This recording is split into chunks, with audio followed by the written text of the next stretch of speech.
दिशा दिशा में लोक रंग का तार तार है। महका महका सोंधी माटी का बिहार है। दिशा दिशा में लोक रंग का तार तार है। महका महका सोंधी माटी का बिहार है। महका महका सोंधी माटी का बिहार है। इतिहास के बीते दिनों में तो हम पीछे नहीं लौट सकते, पर हम ये तो देख सकते हैं कि हमने अपनी यात्रा कहां से शुरू की और कहां तक पहुंचे हैं। तो चलिए बिहार के इतिहास को समझने की कोशिश करते हैं। बिहार ने सभ्यता के इतिहास के हर चरण में भौतिक उपलब्धियों पर दार्शनिक उपलब्धियों को वरीयता दी है। यही कारण है कि हर संक्रमण के दौर में लोगों ने बिहार की तरफ रुख किया है।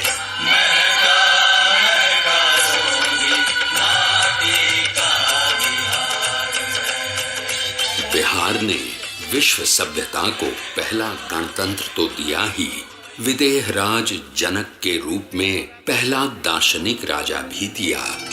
ये भी विश्व सभ्यता में एक अद्भुत उदाहरण है कि जिस बिहार में आस्तिक दर्शन का सूत्रपात हुआ, उसी भूमि पर जैन एवं बौद्ध जैसे अन्य दर्शनों का भी सूत्रपात हुआ। वर्चस्ववादी संस्कृतियों के विरोध में यहाँ से आवाजें लगातार बुलंद होती रही हैं। आइए चलिए बिहार की कहानी की शुरुआत करते हैं। महका महका सोंधी माटी का बिहार है। शताब्दियों पूर्व बिहार के ऋषि विश्वामित्र ने भारतीय सभ्यता और संस्कृति को तत्कालीन संकीर्ण और रूढ़ मानसिकता से ऊपर उठाकर एक नई चेतना दी। विश्वामित्र ऋग्वेद के अनेक मंत्रों के रचयिता थे। उनका आश्रम आज के बक्सर जिले में स्थित था। राम और लक्ष्मण को लेकर उत्तर बिहार में स्थित विदेह की सीता से मिलाने का काम विश्वामित्र ने ही किया। लोग जब अपने जीवन के सच, औचित्य, संवेदना और विडंबनाओं का प्रतिबिंब किसी व्यक्तित्व में पाने लगते हैं तो उससे हद तोड़कर जुड़ने लगते हैं। सीता एक ऐसा ही व्यक्तित्व लेकर पैदा हुई। सीता ने अपने व्यक्तित्व से संपूर्ण नारी जगत को वो विश्वास दिया जहां उसे कभी अग्नि परीक्षा नहीं देनी होगी। बिहार की कहानी को थोड़ा आगे बढ़ाते हुए महाभारत काल में आते हैं। इस काल के दो महान योद्धाओं को याद कर लेना जरूरी है। पहले मगध के जरासंध और दूसरे अंगराज कर्ण, जो कि वर्तमान भागलपुर जनपद के राजा थे। भागलपुर में कर्ण का किला पुरातात्विक धरोहर के रूप में आज भी मौजूद है। चूंकि कर्ण किसी राजघराने के वारिस नहीं थे, इस कारण उन्हें पग पग पर अपमान का घूंट पीना पड़ा था। वो एक महान धनुर्धर होने के साथ साथ महादानव्रती भी थे और इस व्रत की रक्षा में ही उन्हें जान गंवानी पड़ी थी।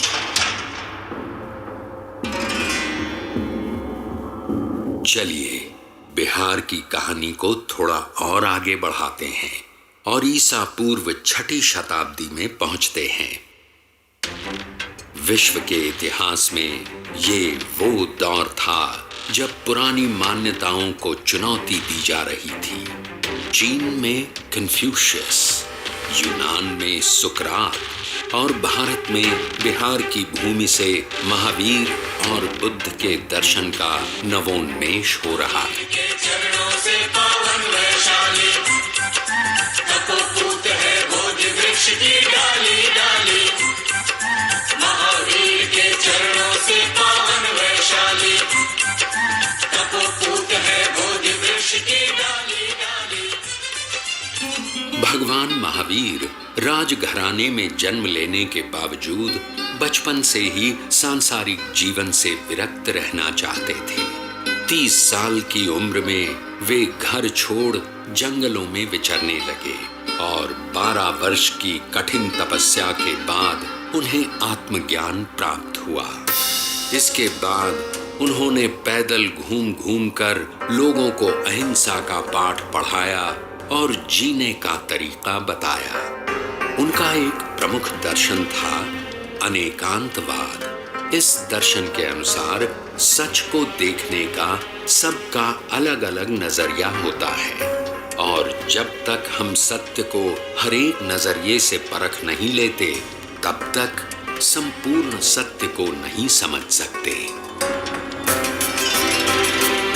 जब महावीर स्वामी केवल ज्ञान की शिक्षा दे रहे थे, लगभग उसी समय एक और महापुरुष सिद्धार्थ गौतम मगध के जंगलों में ज्ञान प्राप्ति के लिए घोर तपस्या में लीन थे। इतिहास इस बात पर मौन है, पर हो सकता है महावीर और सिद्धार्थ गौतम मगध के जंगलों में एक दूसरे से मिले होंगे। आज से ठीक 2600 साल पहले वो भी क्या दृश्य था जब सिद्धार्थ गौतम ने गया से 15 किलोमीटर की दूरी पर निरंजना नदी के तट पर पीपल के वृक्ष के नीचे अंतिम ध्यान किया था।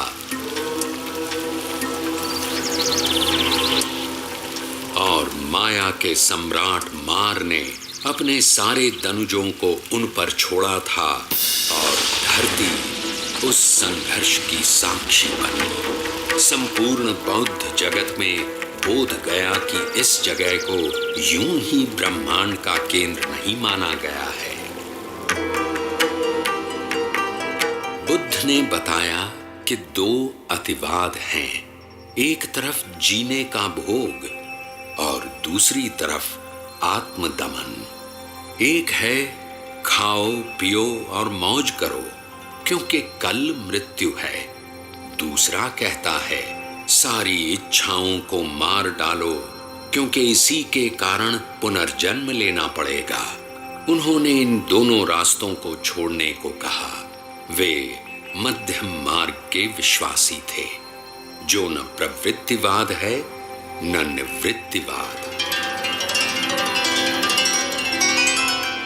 अब हम बात करते हैं मगध के राजा बिंबिसार की।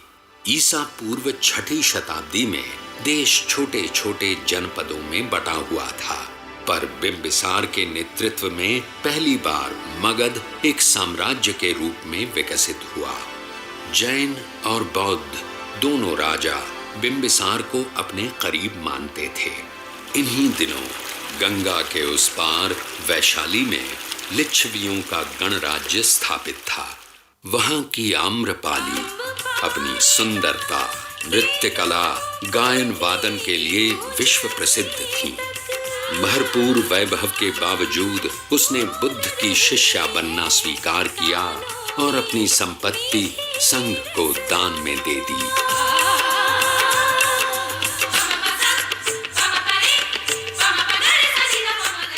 उधर राजनीति के क्षेत्र में बिंबिसार के पुत्र अजातशत्रु ने सामरिक दृष्टि को समझते हुए मगध की राजधानी को राजगीर से पाटलिपुत्र स्थानांतरित करने का फैसला किया और उसी समय राजगीर की सप्तकर्णी गुफाओं में बुद्ध के 500 शिष्य 6 महीने की संगीति के बाद त्रिपिटकों का संकलन किया। बिहार की कहानी को और आगे बढ़ाते हैं और ईसा पूर्व 3री सदी के पाटलिपुत्र में पहुंचते हैं। अरे ये क्या, यूनान का राजदूत मेगास्थनीस यहाँ प्रवासी जीवन बिता रहा है। गंगा तट का ये शहर करीब 9 मील लंबा है और 1.5 मील चौड़ा है, जो कि तत्कालीन रोम से कम 2 गुना बड़ा है। शहर चारों ओर लकड़ी की दीवारों से घिरा है। लगभग 570 बुर्ज हैं और आने जाने के लिए 64 दरवाजे बने हुए हैं। शहर के चारों ओर सुरक्षात्मक खाई है। लोगों की जो शानो शौकत है वो संसार में कहीं भी नहीं है। शासन की बागडोर चक्रवर्ती राजा चंद्रगुप्त मौर्य के हाथ में है और उनका मार्गदर्शन कर रहे हैं राजनीति और अर्थशास्त्र के आचार्य महापंडित चाणक्य। सिकंदर के आक्रमण को न केवल रोक लिया गया है बल्कि उसके सेनापति सेल्यूकस निकेटर को हराकर पुरु के हार का बदला भी ले लिया गया है। खैबर से लेकर बंगाल तक शासित ये प्रदेश ही पहली बार भारत का मानचित्र बनाता है। चलिए अब बात करते हैं उस शख्स की जो किसी को संत दिखाई देता है तो किसी को सम्राट, किसी को वो मनुष्यों को परखने वाला राजनीतिज्ञ तो किसी को वो ऐसा विजेता दिखाई देता है जिसने विजय के दुष्परिणामों को देखकर युद्ध को त्याग दिया हो। कलिंग युद्ध के बाद बुद्ध धर्म अपनाने वाला ये शख्स और कोई नहीं बल्कि चक्रवर्ती राजा अशोक थे। सोचिए वो भी क्या परिवर्तन हुआ होगा जब शासन का संचालन लिखित अभिलेखों पर शुरू हुआ होगा। जहां लोग दीवारों से साम्राज्य की सुरक्षा करते हैं, उसने अपने शासन का विस्तार 84,000 स्तूप बनाकर किया। सचमुच अद्भुत थी राजा अशोक की सोच और ये कोई आश्चर्य नहीं कि आजादी के बाद राष्ट्रीय ध्वज में अशोक के धर्म चक्र को यादगार है। महका महका सोंधी माटी का बिहार है। प्रिय अशोक का स्तंभ बना एक यादगार है। महका महका सोंधी माटी का बिहार है।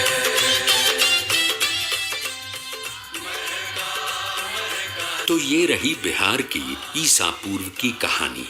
अब हम चलते हैं प्रथम शताब्दी के उस काल में जब वाल्मीकि रामायण का पुनर्गान और महाभारत का पुनर्पाठ हो रहा था। वैदिक संस्कृत, पाली तथा प्राकृत मरणासन्न दौर में पहुंच चुकी थीं और महर्षि पतंजलि लौकिक संस्कृत का अभूतपूर्व विकास कर चुके थे। मजे की बात यह है कि संस्कृत का केंद्र अब तक्षशिला से हटकर मगध आ गया था। अब संस्कृत यहाँ के विहारों में ज्ञान का माध्यम हो चुका था। गणित, विज्ञान, चिकित्सा सब कुछ संस्कृत में थे। सिल्क मार्ग का विकास हो चुका था और एशिया के विभिन्न देशों से लोग यहाँ खिंचे चले आ रहे थे। 5वीं सदी में फाहियान मगध आते हैं और अपनी डायरी में लिखते हैं कि यहाँ के शहरों में खूब वैभव है। लोग दान दक्षिणा में आगे हैं, मृत्यु दंड प्रचलित नहीं है। बौद्ध और हिंदू धर्म एक साथ फल फूल रहे हैं। और अब बात करते हैं पाटलिपुत्र से 30 किलोमीटर की दूरी पर अवस्थित उस जगह की जिसे आज तरेगना कहते हैं। 5वीं सदी में खगोल एवं गणित के प्रकांड पंडित आर्यभट्ट तारों को गिन रहे हैं। सूर्य ग्रहण और चंद्र ग्रहण की गुत्थी सुलझा रहे हैं। पृथ्वी के अपनी धुरी पर घूमने की घोषणा कर रहे हैं और उसकी परिधि नाप रहे हैं। अब राहु केतु के चांद सूरज ग्रसने की बात झूठ सिद्ध हो रही है। और अब बात करते हैं एक और भट्ट की। सोन नदी के तट पर बालुका राशि में खेलता बाण भट्ट संस्कृत साहित्य का महान नाटककार, गद्यकार हर्षवर्धन के दरबार का मणिमाणिक बना हुआ है। अरे ये क्या, 7वीं सदी का दृश्य देखिए। चीन से हुएनसांग पामीर की पहाड़ियों को पार कर हिंदू कुश को लांग कर सप्त सिंधु हस्तिनापुर कन्नौज होते हुए नालंदा की ओर चले आ रहे हैं। और जब वे नालंदा पहुंचते हैं तो द्वारपाल उनसे कुछ मुश्किल सवाल कर रहे हैं। 10 में से 2 या 3 को ही प्रवेश मिलता है। सोचिए, जब द्वारपाल इतने विद्वान होते थे तो उन्हें पढ़ाने वाले कितने उद्भट विद्वान होते होंगे।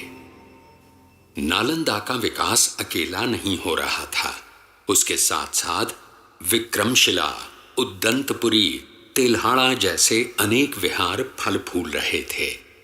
महाबोधि मंदिर बन चुका था, केसरिया स्तूप का भी निर्माण हो चुका था। जगह जगह भव्य मंदिरों, विहारों और चैत्यों का निर्माण हो रहा था।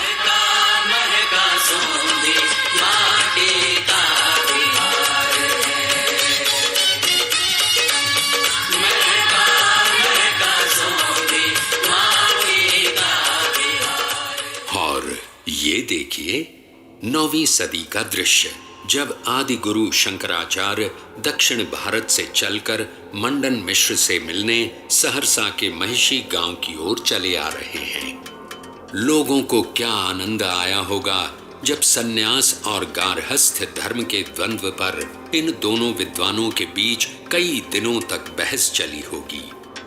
और इस शास्त्रार्थ की निर्णायक भूमिका कोई और नहीं बल्कि मंडन मिश्र की पत्नी भारती निभा रही थी।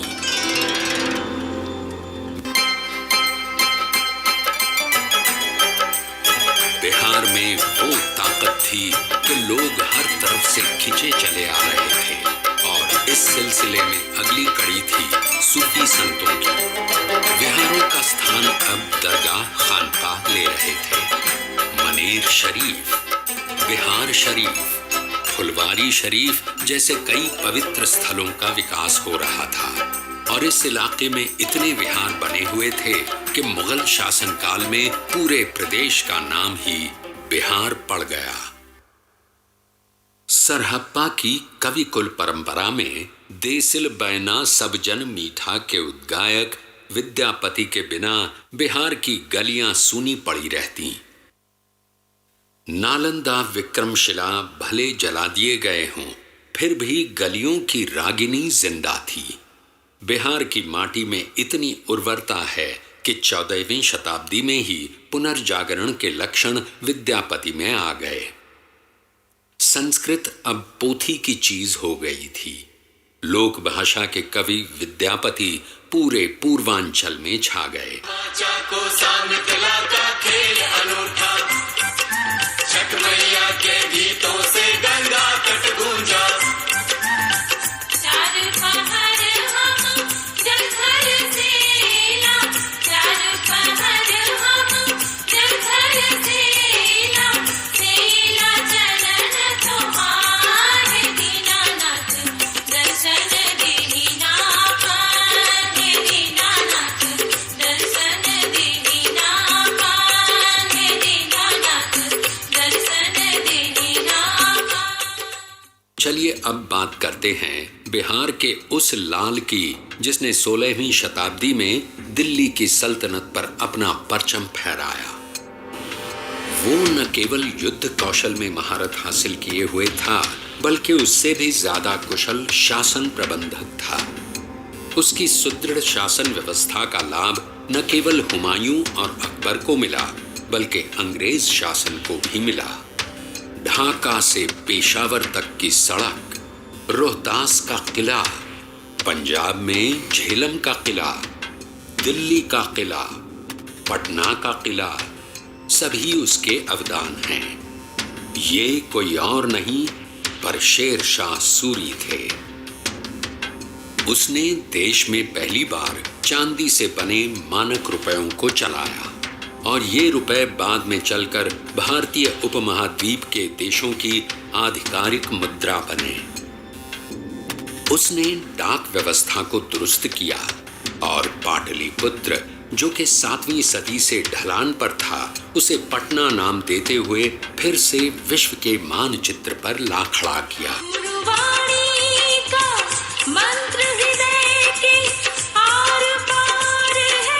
पटना में जन्मे गुरु गोविंद सिंह। उस वक्त पटने में ही सूफी संत भीखन आते हैं और उनके नाम आज भी भीखना पहाड़ी मोहल्ला है।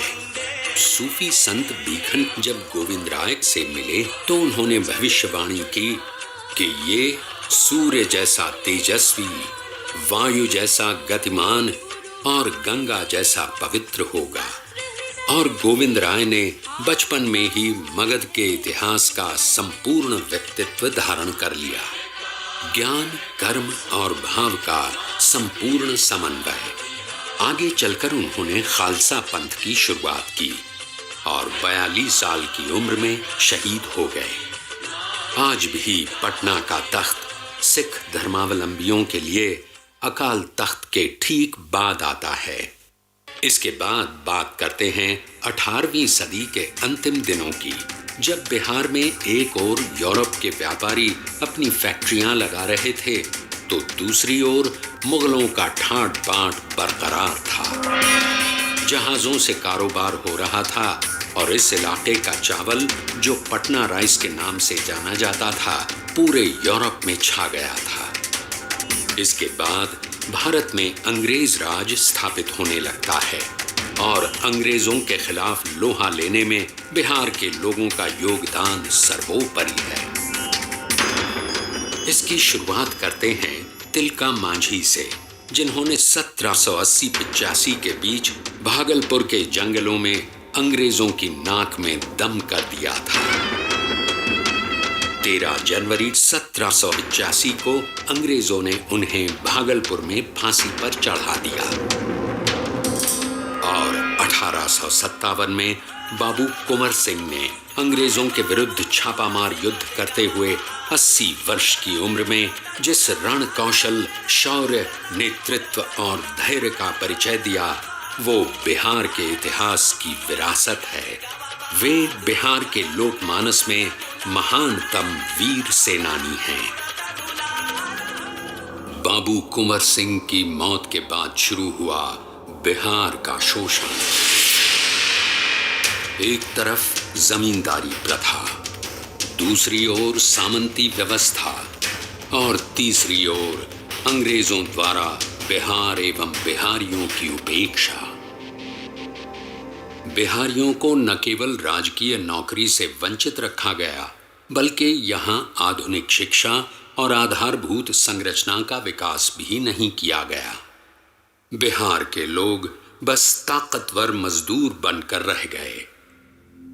उधर इंग्लैंड में अफ्रीकी गुलामी को खत्म कर दिया गया था, पर उनको अपने उपनिवेशों को चलाने के लिए सस्ते मजदूरों की आवश्यकता थी। अपनी चालाकी दिखाते हुए अंग्रेजों ने 5 वर्ष का एग्रीमेंट करवाकर बिहार के मजदूरों का निर्यात प्रारंभ किया। क्या सूरीनाम, क्या ब्रिटिश गयाना, क्या दक्षिण अफ्रीका, क्या मॉरिशस और क्या फिजी, कहां नहीं भेजा गया बिहार के मजदूरों को। बिहार के ये लोग अपने प्रदेश के विकास को छोड़कर अंग्रेजों के उपनिवेशों का विकास करने लगे। कुछ मर गए, कुछ बच गए, सब एक दूसरे से बिछुड़ गए। सोचिए क्या बीती होगी पत्थर तोड़ते उन परदेसियों पर और राह देखती बटोहियों पर। हालांकि एक खुशी की बात बता दूं कि बिहार के ये लोग अपनी मेहनत की बदौलत न केवल आगे बढ़े, बल्कि वहां के शासन की बागडोर भी संभाली।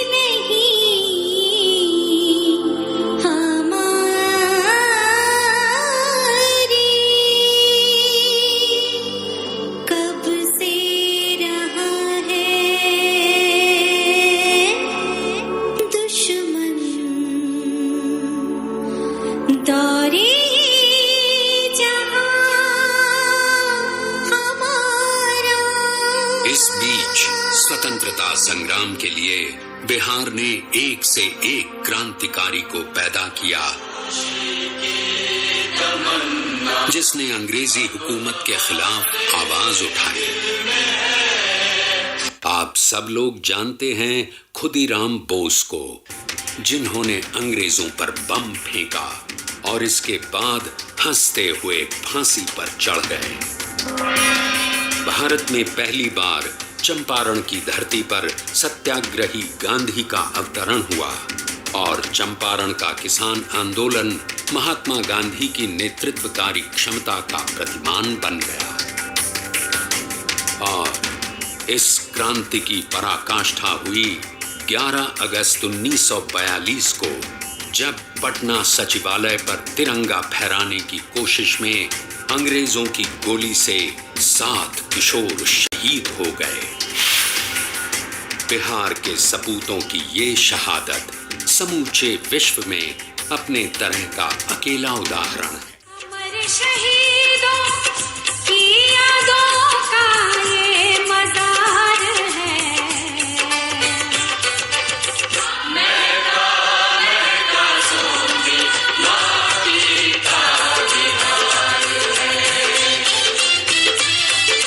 और अब हम बात करते हैं उस शख्स की जिसकी उत्तर पुस्तिका पर लिखा है, examinee is better than examiner. जी हां, हम बात कर रहे हैं देश रत्न डॉक्टर राजेंद्र प्रसाद की।